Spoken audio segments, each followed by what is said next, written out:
চাইবো আপনি একজন সাংবাদিক, সেই ক্ষেত্রে পুলিশ বনাম সাংবাদিক যে প্রীতি ফুটবল ম্যাচ অনুষ্ঠিত হতে যাচ্ছে, তো সেই খেলায় পুলিশও তো সবসময় প্র্যাকটিস করে থাকে, তাদের সাথে খেলার যে আপনার যে দুঃসাহসটা যে পেলেন, এটা কিভাবে সম্ভব হলো? খেলা হইল যে এটা আমাদের মাঝে একটা বন্ধন, খেলাটা হইলো বন্ধনে হার জিত থাকবে। এটা খেলার মধ্যে প্র্যাকটিস করা না করা, আমরা এটা হইলো যে একটা আনন্দের জন্য, একটা বিনোদনের জন্য পুলিশ বনাম সাংবাদিক। কারণ আমরা দীর্ঘদিন যাবৎ পুলিশরা তাদের অস্ত্র নিয়ে যুদ্ধ করতেছে, পুলিশের জায়গা থেকে আমাদেরকে যে সহযোগিতাটা করতেছে, আমরা আমাদের কলম দিয়ে যে সহযোগিতা করতেছি, আমাদের মধ্যে কিন্তু একটা বন্ধন আছে। এই বন্ধনটার খাতিরে আমাদের তারাইল সাংবাদিক বনাম তারাইল পুলিশের যে খেলাটা হইতে যেতেছে, এটাতে মনে হয় আমাদের বন্ধনটা আরও কাছের হবে।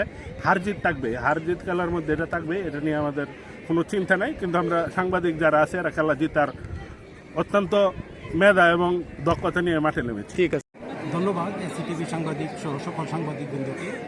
তো আজকে যে প্রীতি ফুটবল টুর্নামেন্টটা অনুষ্ঠিত হতে যাচ্ছে সাংবাদিক বনাম পুলিশ, এটা তারাইলে একটা ব্যতিক্রমধর্মী উদ্যোগ। ওই উদ্যোগে আমি আমার পক্ষ থেকে স্বাগত জানাই এবং তারাইল মুক্তিযোদ্ধা সরকারি কলেজের পক্ষ থেকে অভিনন্দন জানাই।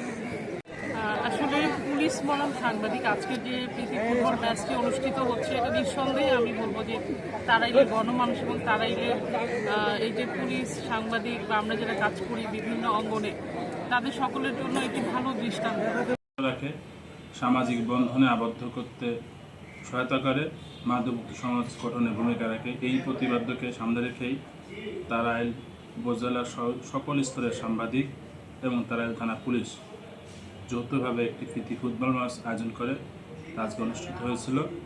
সুন্দর পরিবেশে সমাপ্তি হচ্ছে। এই জন্য তারাইল উপজেলাবাসী যারা খেলাটি উপভোগ করছে সকলকে থানার পক্ষ থেকে ধন্যবাদ জানাচ্ছি।